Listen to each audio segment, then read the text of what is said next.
speaker, anything goes. I particularly remember his speech defending the proposition that rocks can think. Tonight he's going to tell us Reasons to be Cheerful, Part 3, 68 minutes, Rupert Hart.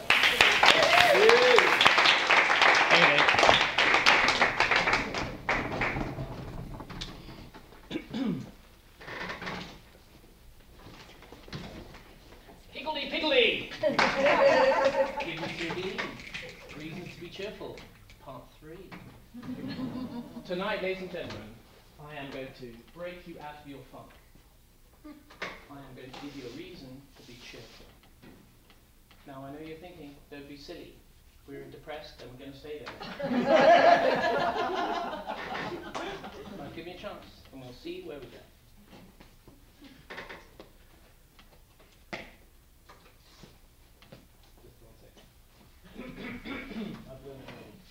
Right, here we go. What I want to tell you about is, I believe there's an economic boom coming in 2015 and 2016, so only 4 or 5 years away. How many people believe that? Okay, 1, 2, 3, 4, 5, 6, 7, 8. Okay, so my aim in 6 minutes' time is to get that above 6. Okay, so reminder, let's just check at the end. Okay.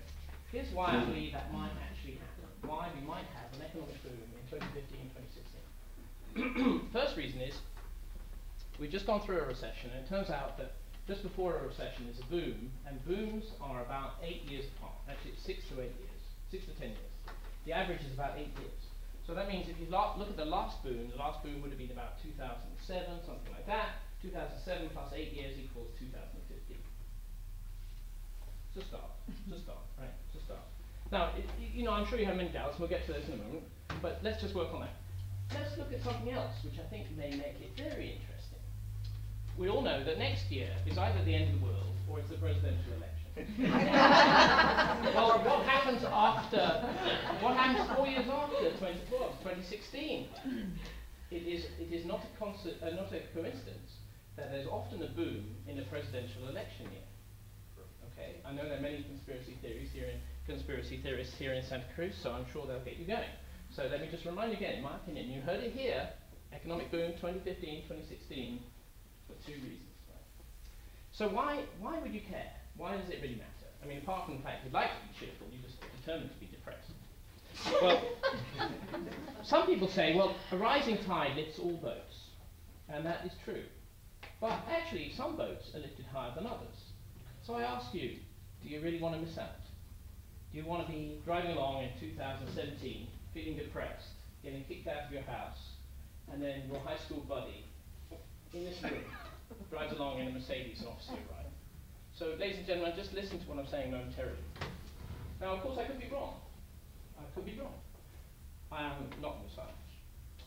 And there are many futurists out there who will say they are absolutely, definitely, positively sure it will be 2015, 2016. I'm just saying there's a good chance. History is a little bit on my side, and I'd like to suggest it to you as an idea. I know you have lots of doubts. The state, the government, all of us, we have terrible debts and deficits. Everybody's going to retire any moment now, and we've got to pay for everybody, including ourselves probably, and it's going to be a nightmare. Then we've got all that climate change, all that recycling water bottles and stuff over in the Atlantic, got the nuclear problems with running out of oil and fuel and water. I could go on. Well, we could be depressed, but I'd like to suggest an alternative. The first is, most of those problems have been around for quite a while, actually. I mean, we've had a deficit for a long time in America. We've had problems with water for a long time. I know it's going to get worse, but we've had those sort of problems. We've had problems with possibly oil running out for some, 50 years or so. We can probably get by again. And remember, we're only talking a 4-year period of time. So we don't have to solve all these problems. We can defer them, as we're good at doing. We can get around it. That's all it takes sometimes for a boom to happen. And I define a boom as, if this is a recession, maybe a 2 to 3 year recovery period, so it's gentle, then it accelerates, and suddenly there's a wild hysteria at the last moment, and that boom lasts a couple of years. By the way, the bad news is, the boom ends in a recession. So, just so you know, you've only got 5 years before the next recession. Actually, I know a bit about recessions, as I think some of you know. So just to remind you, there's a recession coming at the end of that boom. So there's a bit of a hangover coming after the fun. But we should plan for the fun bit. Why should we plan for the fun bit? Well, it's a bit like surfing. Since we're in Santa Cruz, let's talk a little bit about surfing.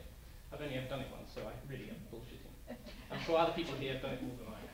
I've probably done it rather more successfully. But if I remember rightly, you could see the wave coming towards you. Remember 2015, 2016? You can see the wave coming towards you. And what you do is, in the right moment, you start accelerating so that you pick up speed, and as the wave lifts, you lift too, and then you're on the front edge of it, and it takes you forward. If you don't, as you know, it goes right over you, and you're sputtering around for breath. So the key reason to think about there might be a boom in 2015, 2016 is, it takes time to get ready for a boom. It takes time to think about, I'll get some money, I'll put some money down on a house. It takes time to do that. If you want to buy a company, you've got to get the money, you've got to get credit, you've got to figure out, get the optimism and the confidence going. Everything takes time. You've got to plan for it, just like service. So, ladies and gentlemen, I know you have lots of doubts, but you heard it from me.